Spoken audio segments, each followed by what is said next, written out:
안녕하세요. 저는 40살 여자이고 이 채널을 알게 된 지 얼마 되지 않은 사람입니다. 사람들이 사는 세상은 정말 다양한 것 같아요. 제가 생각하지도 못한 일들이 진짜 많이 일어나고 있다는 것을 이 채널을 통해 알게 되었네요. 그리고 저 역시도 몇 년 전에 아주 열받기도 하고 황당한 일을 겪었답니다. 제가 이런 일을 겪어보니 정말 인생 살기 싫어지더라고요. 인간 같지도 않은 인간 때문에 제가 받았던 고통을 생각하면 화가 머리끝까지 차올라서 못 견딜 것 같은데요. 이곳에라도 털어놓고 저의 마음을 한층 가볍게 만들어 보고 싶습니다. 그럼 제게 어떤 일이 있었는지 지금부터 이야기를 꺼내볼게요. 저는 시골 깡촌마을 출신입니다.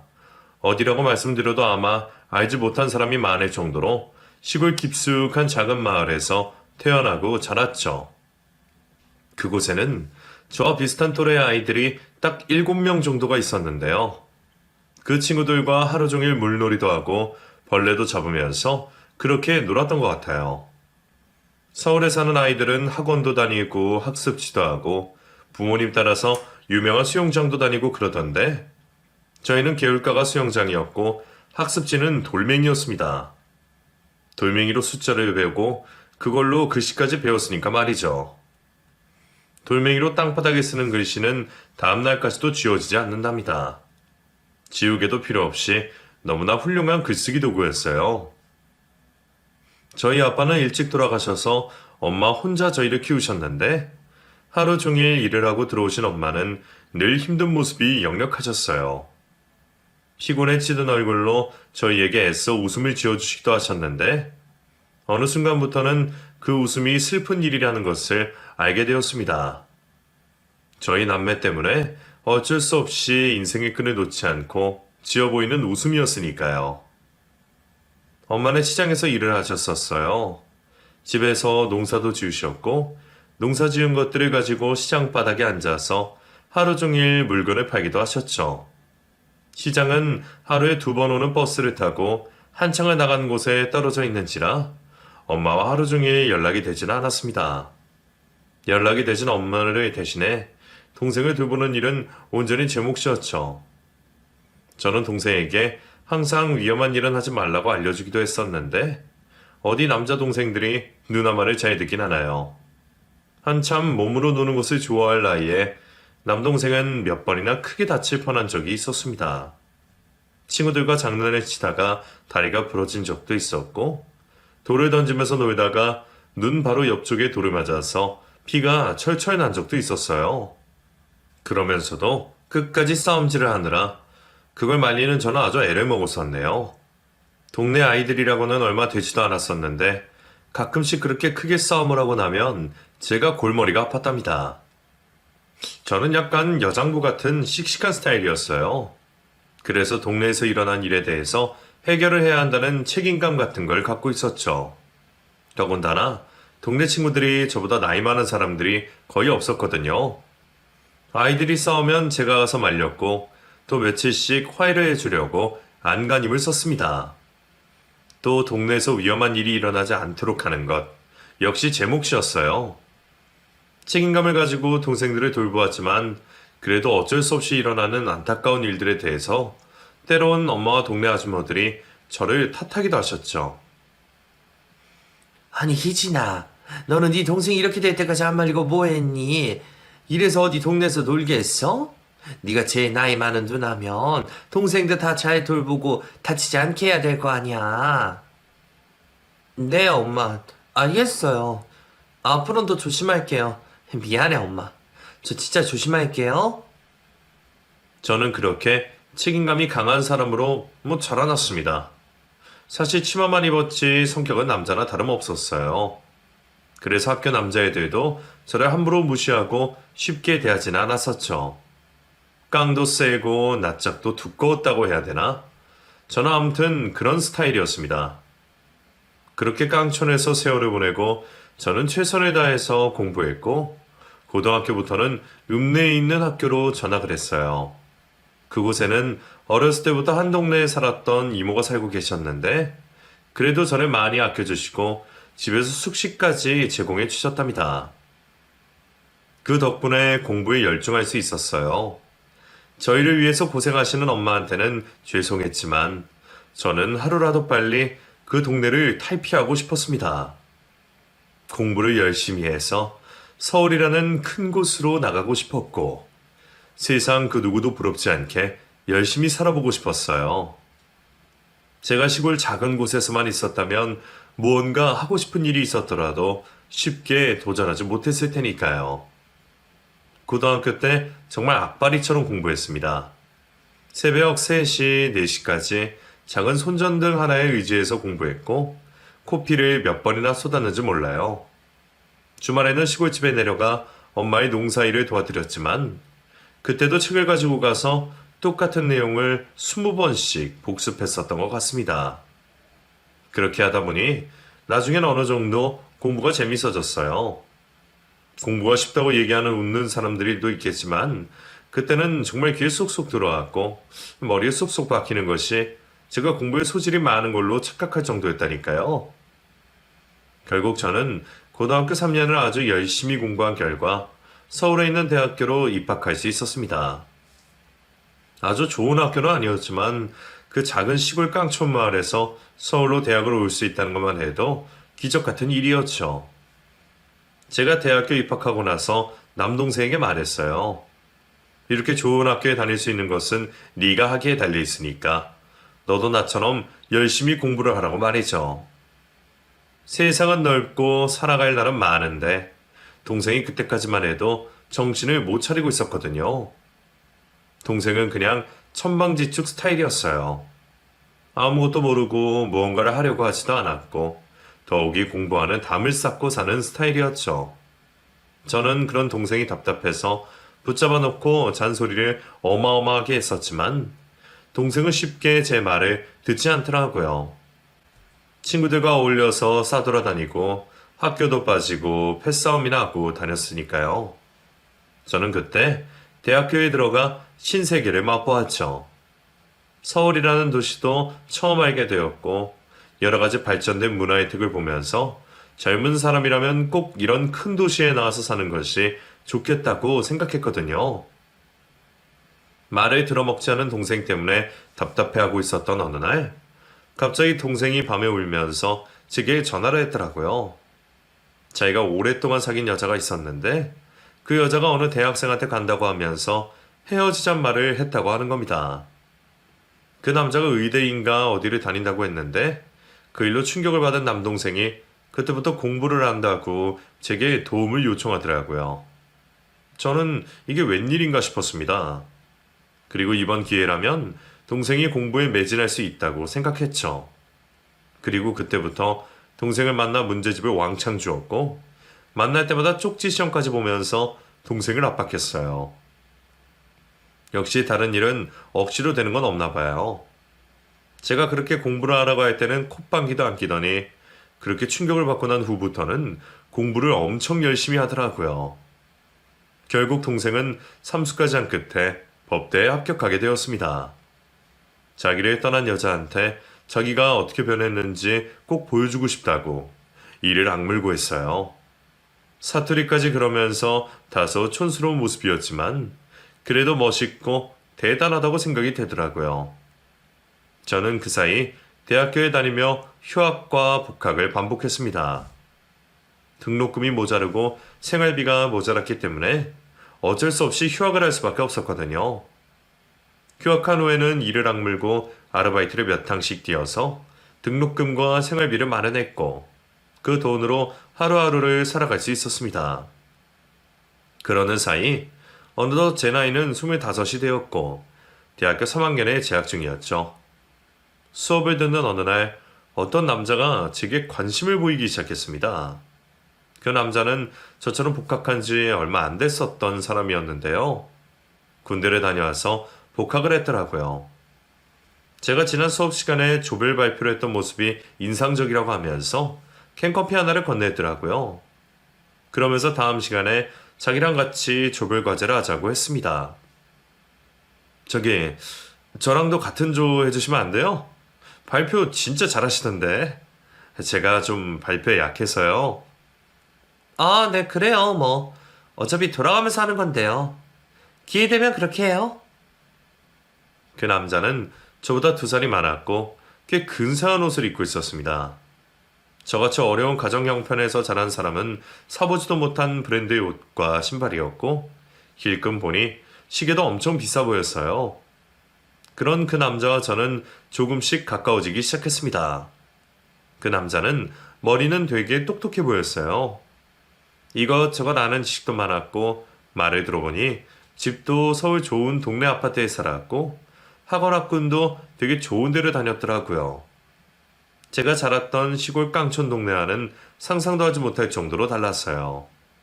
그런데 그 남자는 제게 굉장히 관심을 보이기 시작하더라고요. 저 같은 애가 뭐가 좋다고 자꾸만 킹커피를 사다 주고 연락도 자주 하는 것이 누가 봐도 저를 좋아하는 것 같아 보이더라고요. 모자랄 것 없이 보였던 그 남자가 어느 날 제게 말하는 거예요. 희신 씨, 되게 신기한 사람 같아요.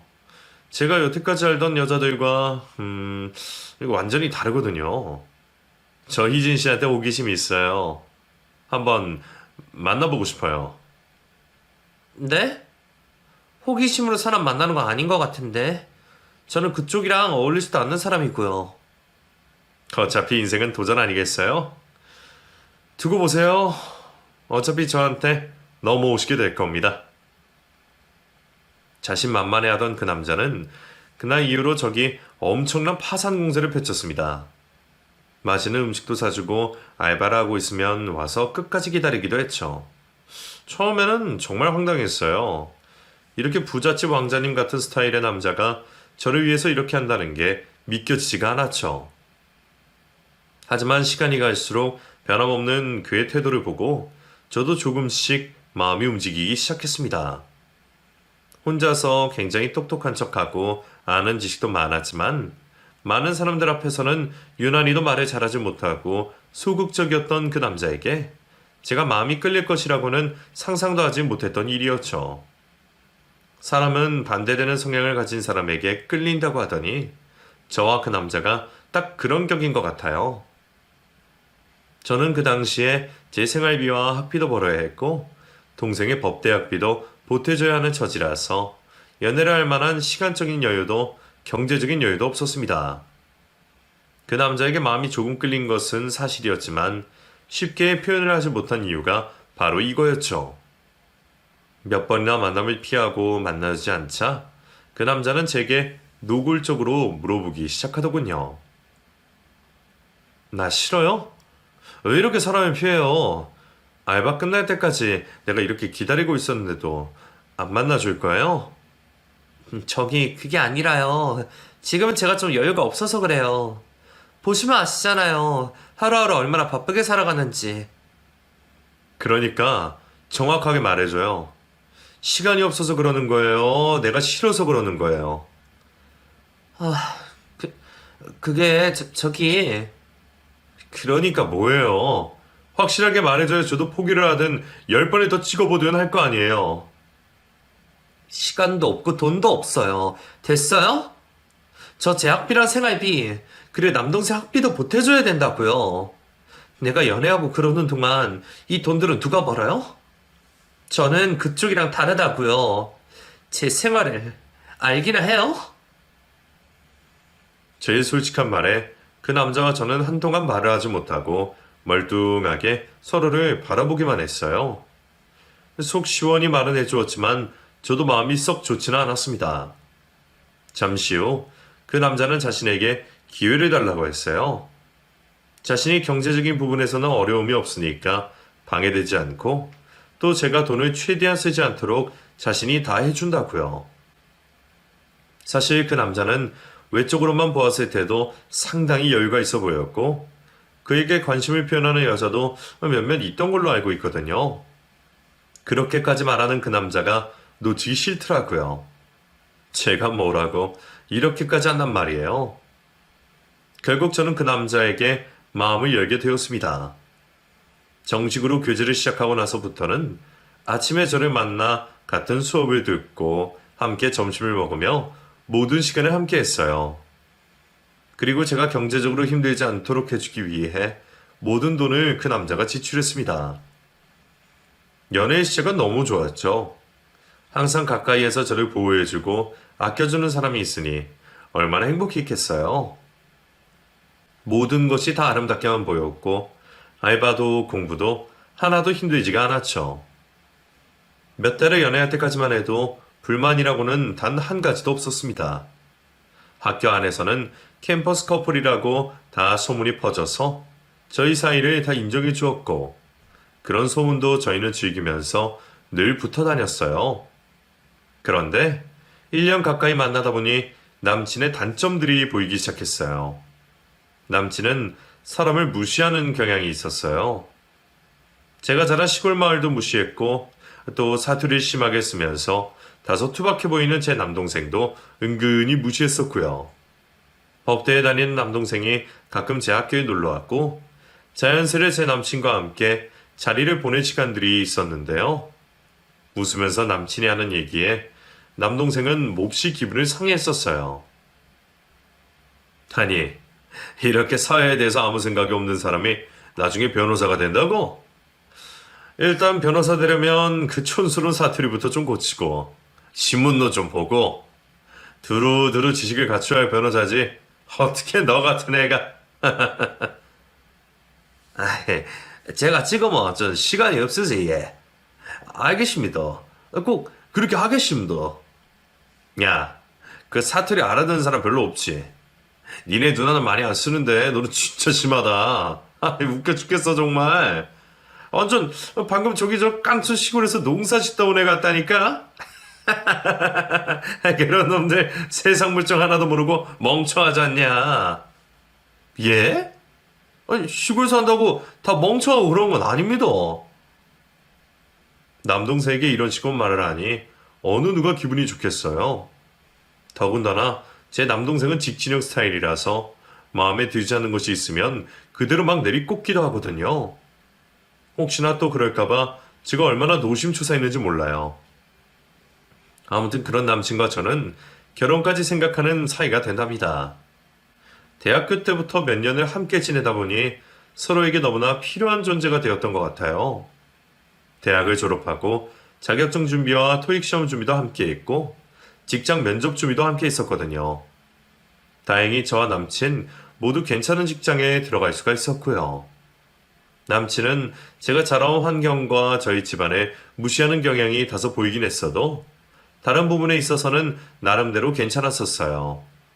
결국 저는 남친의 집에 인사를 드리러 가게 되죠. 남친은 서울에 있는 학군 좋은 곳에 위치한 아파트에 살고 있었습니다. 부모님도 서울 스타일로 세련되고 멋있으신 스타일이었고요. 집안에서는 강아지도 한 마리 키우고 계셨는데 강아지 팔자가 어찌나 좋던지 제가 다 부러울 정도였습니다. 남친의 아버님은 평소에 말이 거의 없으신 스타일이었고 저를 보고도 딱히 어떤 말씀도 하지 않으셨는데 문제는 남친의 어머님이셨어요. 하나부터 열까지 꼬치꼬치 캐물으시면서 못마땅해 하시는 표정을 지었는데 특히나 저희 부모님에 관한 이야기에서는 진짜 기분이 나쁘더라고요. 아버님은 언제 돌아가신 거예요? 살아생전에는 뭘 하셨고? 시골에서 농사 짓고 계셨어요. 심장 쪽이 좋지 않으셨다고만 들었고 제가 워낙에 어렸을 때 돌아가셔서. 아이고야, 저 자식들은 어떻게 살라고 혼자 그렇게 휑하니 가버리셔? 평소에 관리를 미리미리 하고 그러셔야지. 아무튼 시골 노인네들 아무것도 모르고 멍청한 거 하나는 알아줘야 한다니까? 그럼 그 후로 엄마는 재혼 안 하시고 혼자 사신 거예요? 만나는 남자들은 없었어요? 농사만 지은 거 맞아요? 지금도 혼자세요. 애초에 남자한테는 관심도 없으신 분이시고요. 저희 엄마는 저와 동생을 위해서 밤낮으로 열심히 일만 하시는 멋진 분이세요. 농사도 지으시고 그걸 가지고 시장에 나가셔서 직접 하시고 남의 집 일도 다니셨지만 하나도 부끄러워하지 않으셨어요. 그 돈으로 저와 남동생이 이렇게 대학까지 갈 수 있었던 걸요. 무식하게 일만 하는 스타일이시구만. 다른 친정엄마 닮는다고 하던데 난 좀 교양이 있고 생각이 있는 사람이 좋던데. 쭉 서울에서 태어나 서울에서만 자란 놈이 어쩌다가 시골 여자를 만나서는 원. 오해하지는 말아요. 원래 옛날부터 시골 여자들이 억세고 막 드세서 남자 잡아먹는 말들이 있어서 내가 너무 예민하거든요. 아, 네. 알겠습니다. 남친의 어머니는 사람 면전에 대고 정말 많은 말들을 쏟아내셨어요. 그러면서 나중에는 혼수나 예단 문제에 대해서도 말씀하셨죠. 저희 집안 형편이 어쩌고 저쩌고 하시면서 자기 주변 사람들 보기 민망하다는 말까지도 하셨습니다. 불편한 인사 자리를 끝내고 저희 친정엄마에게 조심스럽게 말을 꺼냈어요. 앞으로 상견례도 해야 하고 그러니까 사돈 되실 분의 스타일은 아셔야 하잖아요. 엄마, 저기 있잖아. 엊그제 나 남친 집에 인사드리고 온 거 알지? 알지. 예의 바르게 잘하고 왔지? 어때? 좀 까탈스럽지? 생각보다 더 많이 걸어줬어. 혼수를 원하는 것도 좀 있으셨고. 그래서 사실 너무 걱정이네. 내가 그동안 모아놓은 돈도 거의 없고 그래서. 네가 무슨 돈이 있어. 네 학비나 생활비 아니라 아둥바둥 살았는 걸. 걱정하지 말 그래. 이 엄마가 너네 시집장가 보내려고 남겨놓은 작은 땅이 하나 있으니까 그걸 어느 정도까지는 해줄 수 있을 거야. 그러니까 기죽지 마. 넌 누가 봐도 정말 멋진 여자이니까. 저희 친정엄마는 정말 멋지신 분이셨어요.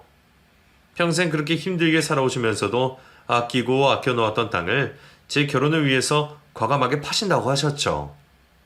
그리고 바로 일은 일사천리로 진행이 되었습니다. 조금은 위험하고 불편했던 상견례 자리도 끝이 났고 시댁에서 원하는 것의 70% 정도를 저희 엄마가 해주시면서 결혼을 했어요. 사실 결혼하러 나서 제 남동생이 꼭 이런 놈하고 결혼을 해야 되냐고 말을 한 적도 있었어요. 사람 무시하고 우리 집안을 개똥으로 보는 것 같은데 이런 놈밖에 남자가 없느냐고도 했죠. 그리고는 말했어요. 언제든지 매형이 저한테 이상한 행동을 하거나 그러면 자기한테 바로 말하라고요. 아주 혼쭐을 내준다고 결혼할 때부터 벼르고 있었죠. 결혼 생활은 그럭저럭 재미있게 시작되었어요. 서로가 바쁘게 일을 하고 있는 상태였기 때문에 같이 붙어있는 시간이 많지는 않았지만 남들이 하는 거 하면서 알콩달콩 살았던 것 같아요.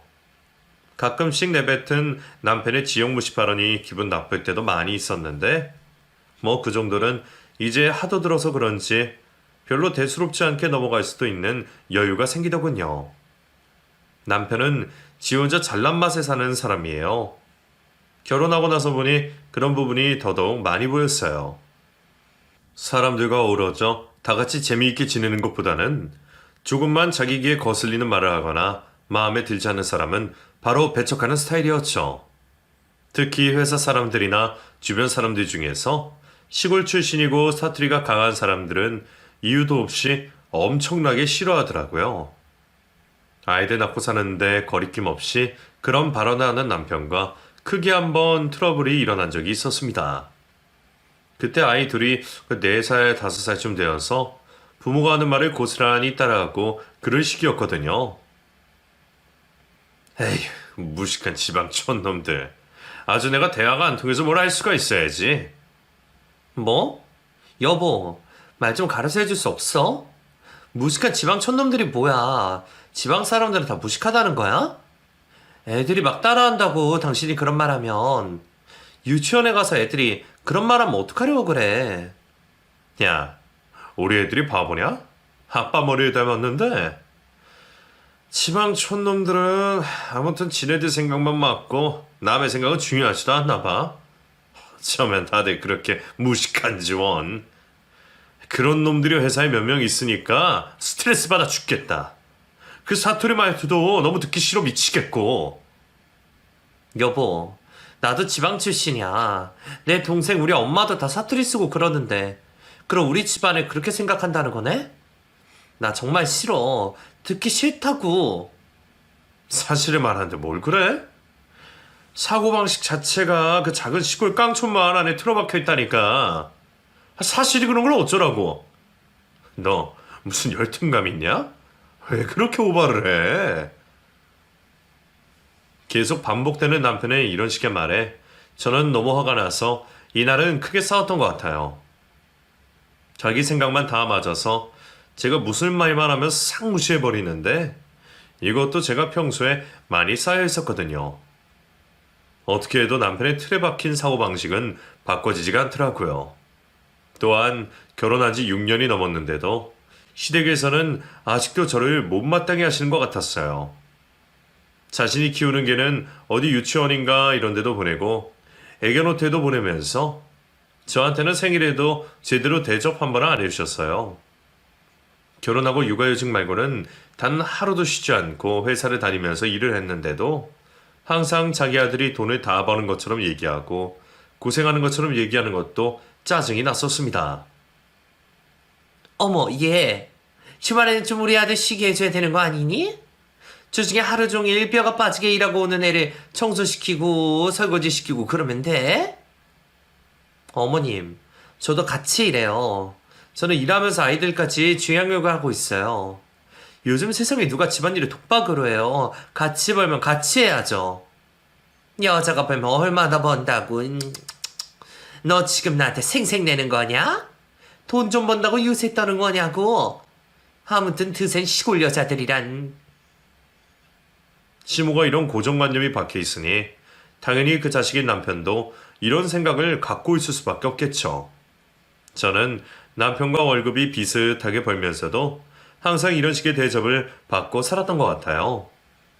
그렇게 시간을 흘러 어느덧 결혼 10주년이 다 되어가던 어느 날 청천벽력 같은 소식이 들려옵니다.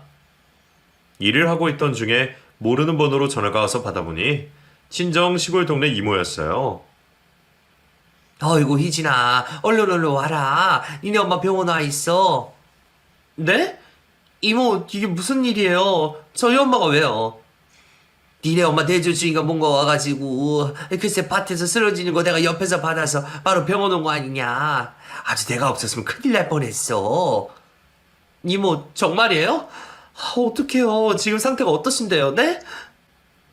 나도 이런 거 잘 몰라서 아무튼 수술인가 해야 된다고 그러는데 얼른 와야겠다. 얼른. 네 동생한테도 연락해서 얼른 와. 엄마가 뇌졸중으로 쓰러지셨다는 말을 듣고 저는 그대로 회사에서 조퇴를 하고 불이 나게 달려갔어요.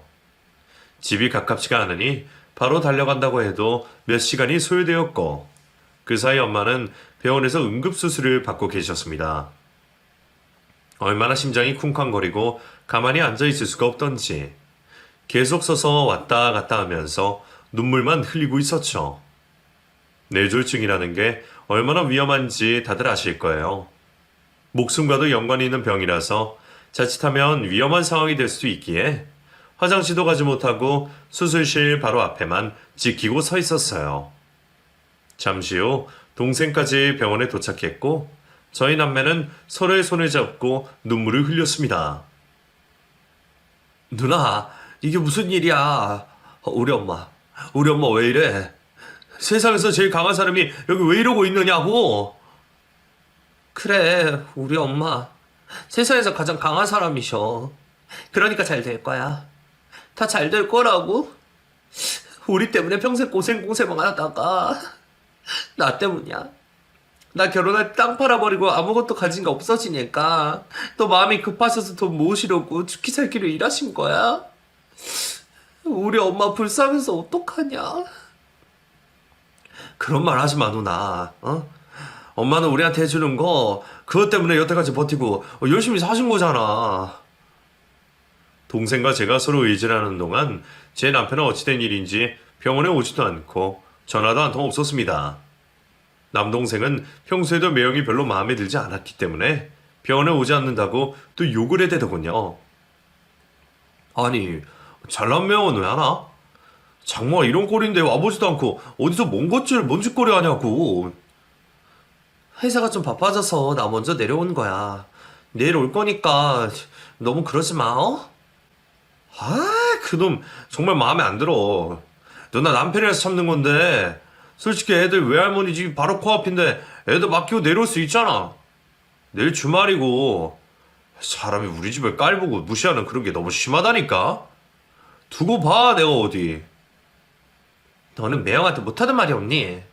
아무리 네가 마음에 안 들어도 누나랑 살고 있는 사람이라고.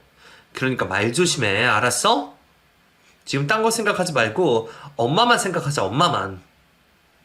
몇 시간 후 엄마는 수술을 마치게 되었고 중환자실에서 회복을 기다리고 계셨습니다.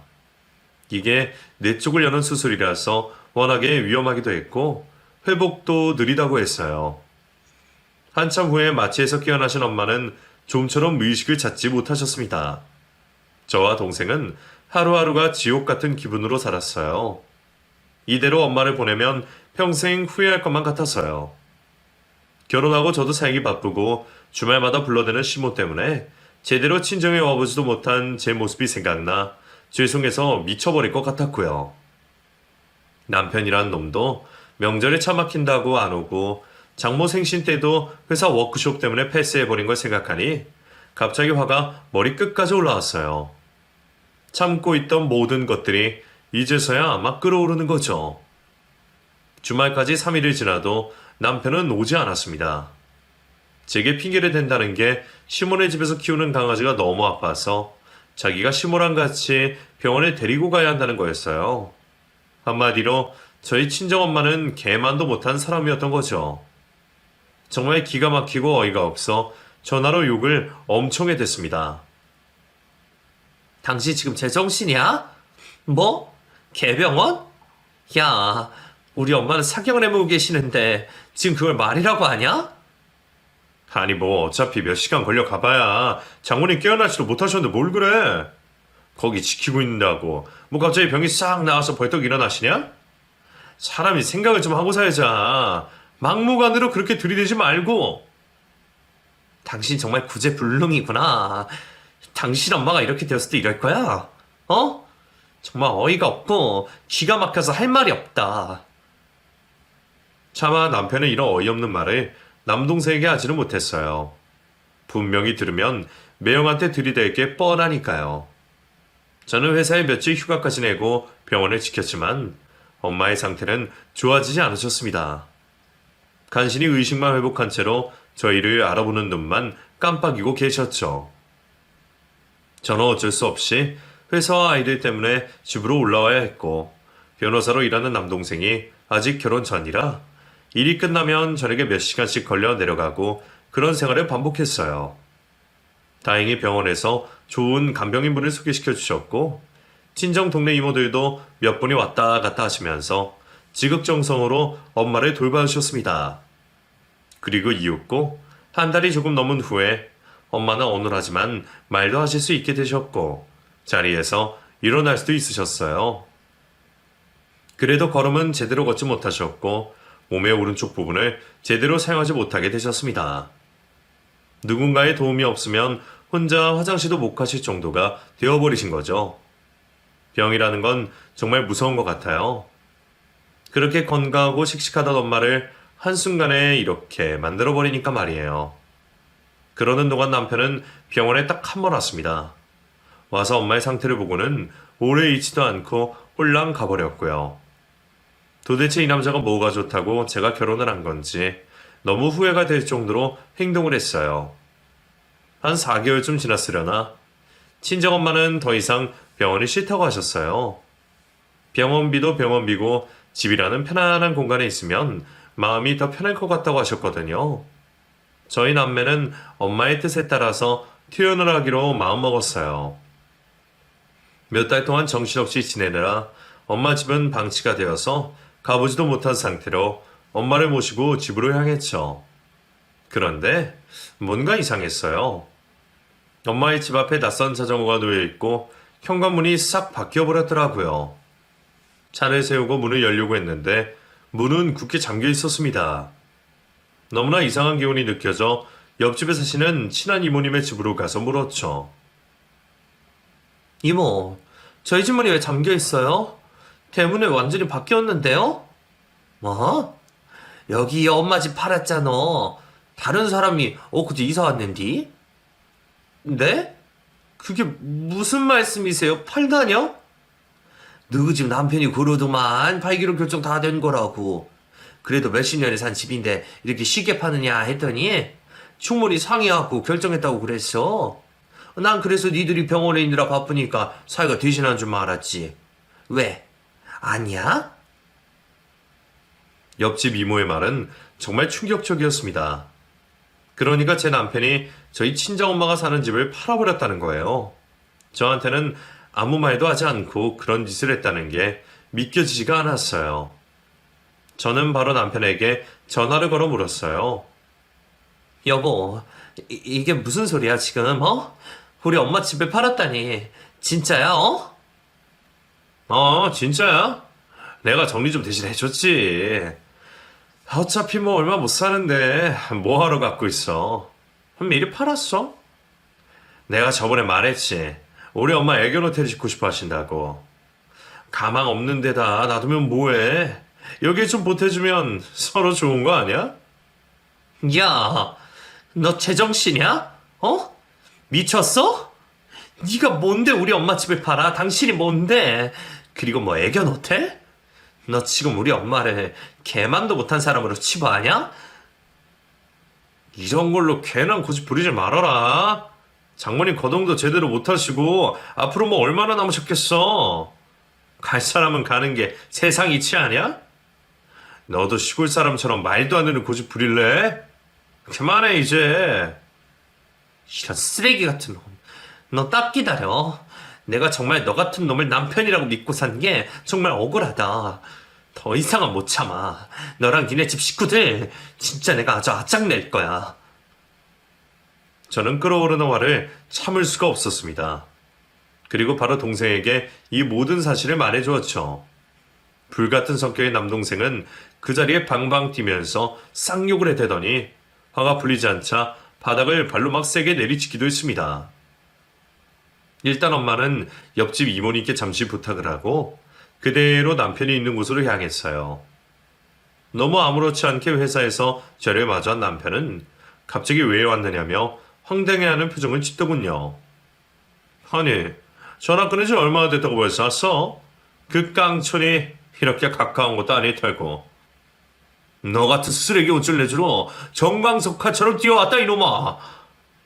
변호사인 남동생은 그 자리에서 남편의 멱살을 잡아 그대로 바닥으로 내리 꽂아버렸습니다. 이놈의 자식, 너 매형한테 이게 뭐하는 짓이야? 무식한 놈의 새끼. 지가 변호사면 다 아닌 줄 알아? 촌스러운 놈이 힘만 무식하게 세가지고는. 그래, 나 무식하고 촌발 날리는 변호사인데 오늘 너 잘 만났다. 너 죽고 나 죽고 이판사판이야. 감히 네가 우리 엄마 집을 네 맘대로 팔고 뭐 걔 어쩌고 저쩌고. 이런 미친 쓰레기 같은 놈. 내가 그동안 진짜 많이 참았거든. 더 이상은 못 참는다. 정말 못 참아. 남동생은 자빠져 있는 남편을 향해 또 주먹질하기 시작했어요. 이미 흥분을 해서 이성을 잃은 상태라 누군가 말리지 않으면 큰일 나겠더라고요. 그 옛날 어린 시절처럼 저는 또다시 남동생을 말렸어요. 뒤에서 허리를 부여잡고 뒤로 막 끌어내었고 마침 남편의 사무실 안에 있던 사람들도 나와서 함께 말려주었습니다. 몇 해 실컷 얻어터진 남편은 저와 남동생을 향해 정신병자라고 사무실 사람들에게 말하더군요. 너무 기가 막히고 어이가 없어 저도 한마디 했어요. 정신병자? 정신병자는 네가 정신병자야. 장모 뇌졸중으로 쓰러져서 병원에 입원해 있는 동안 네 마음대로 장모집을 팔아. 뭐? 얼마 못 사니까 미리 팔아서 그 돈으로 애견 호텔을 지어. 이런 쓰레기 같은 놈아. 내가 정신병자면 너는 인간 말종이야. 알아? 애들이 너 닮을까 무섭다. 정말 무서워. 내 동생 변호사인 거 알지? 법대로 하자. 너 우리 엄마 집 네 멋대로 팔면서 우리 엄마 집 뒤지고 도장 훔치고 그랬을 거 아니야? 그거 다 내 동생이 알아서 해줄 거야. 이 멍청한 쓰레기야. 아, 진짜 이게 뭘 하는 거야? 야, 내가 뭐 괜히 그래? 가족들 다 같이 잘 살자고 그러는 거 아니야. 무식한 시골 것들은 어떻게 된 게 하나를 알려주면 딱 하나밖에 모르냐? 대가리가 안 돌아가냐? 남편의 어이없는 말에 다시 한번 제 동생은 광분을 해서 남편에게 주먹질을 하려는 걸 겨우 떼어 말렸어요. 저는 동생과 함께 그곳을 빠져나왔습니다. 더 이상 있어봐야 말도 안 통하고 어이없는 말이나 들을 게 뻔하니까요. 동생은 그날 이후로 바로 알아서 척척 준비했어요. 그렇게 공부도 안 하고 놀던 놈이 뒤늦게 정신 차리고 변호사가 되어 이렇게 힘든 상황을 해결하는 모습을 보니 뿌듯하더라고요. 만약 제 동생이 없었더라면 제가 이런 남편과 싸우기가 정말 힘들었을 텐데 말이죠. 저 또한 바로 이혼 준비에 돌입했습니다. 동생이 이혼 전문은 아니지만 이쪽으로도 워낙에 훤하게 꿰뚫고 있는지라 이것저것 다 알아봐 주었죠. 다만 아이들에게 어떻게 잘 이해를 시키는지가 관건이었어요. 아이를 키우시는 부모들은 어떤 상황이라도 가정만은 지키려고 많은 노력을 하실 거예요. 저 또한 수천 번쯤 고민을 하고 진행했으니까요. 하지만 생각보다 아이들은 잘 이해를 했습니다. 아빠를 영영 만나지 못하는 것도 아니고 자주 만날 수 있고 떨어져 사는 것뿐이라는 말을 하니 오히려 크게 개의치 않더군요. 그동안 아빠와의 애착관계가 얼마나 엉망이었는지 알겠더라고요. 이혼 소식과 남편이 고소당했다는 소식을 들은 시몬은 저를 찾아와서 생난리를 치셨습니다. 아니 감히 니까지 겨우난전이라고 이런 짓거리를 벌여. 뭐 이혼? 고소? 이런 질 낮은 것들. 무식한 총것들은 아주 끝까지 이러는구만. 내가 그래서 시골년들 만나지 말라고 한 이유가 이런 거야. 드세기는 또 엄청 드세서 애미나 딸내는 아주 가만도 아니다. 네, 맞게 보셨네요. 저 드세요. 그래서 이런 쓰레기 가만 안 놔둘 거예요. 앞으로 두고 봐요. 저희 집 개만도 못한 취급하며 무시했던 거 후회하실 테니까요. 진짜 아이들 아빠만 아니면 평생 저술해도 시원찮은 인간입니다. 어머님, 나중에 뇌졸중 걸리시면 제가 대신 집 팔아드릴 테니까 꼭 기다리세요. 아셨죠? 뭐가 어쩌고 저째? 이런 싸가지 없는 년이. 가정교육은 쥐꼬리만큼도 못 배우고 온 년이구만. 가정교육은 당신 집 아들이나 신경 쓰시고요. 이제 저를 신경 끄세요. 어이없어하며 저를 쳐다보는 시몬을 뒤로하고 저는 뒤돌아서서 확 나와버렸습니다. 시간이 조금 걸리긴 했지만 남편이 몰래 팔았던 매매 계약서는 취소가 되었고 벌금형에 처해졌어요. 남편은 제 동생에게 맞았다면서 고소를 한다면서 콩밥을 먹인다느니 어쩐다느니 하더니만 병원에 갔다가 진단서도 제대로 못 받았나 보더라고요. 그렇게 심하게 맞지도 않았거든요.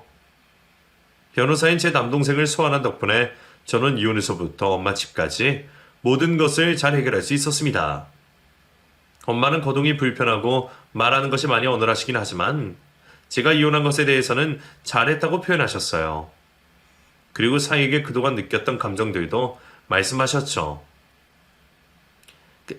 그놈은 인간도 아니야. 내가 가끔 전화를 하면 들은 채도 안 하고 그냥 끊어버리고 말이야. 그놈 잘 헤어졌다. 내 딸은 그런 놈과 얽히면 안 돼. 절대로. 잘했어.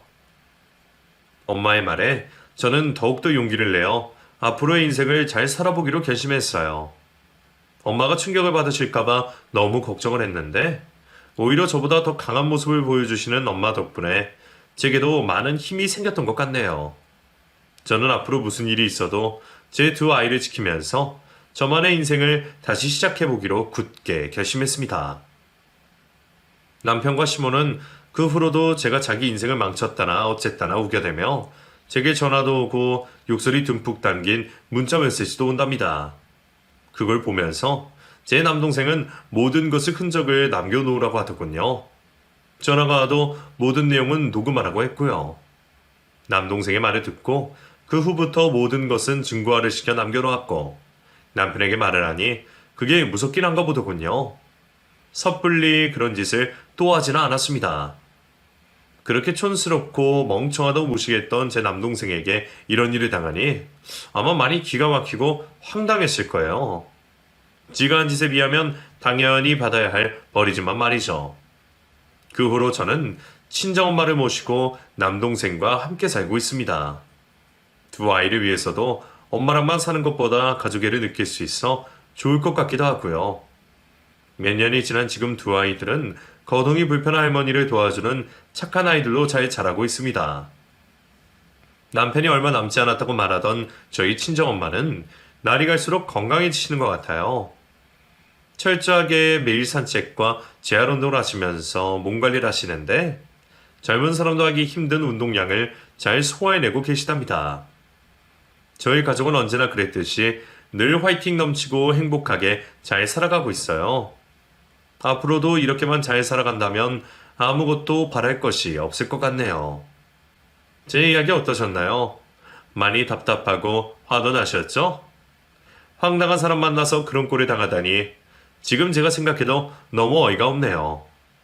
그래도 아이들의 아빠이니 아이들이 있는 데서는 너무 심한 말을 하지 않으려고 노력하며 잘 살아가고 있습니다. 제 이야기는 여기서 끝마칠게요. 끝까지 들어주셔서 감사드려요.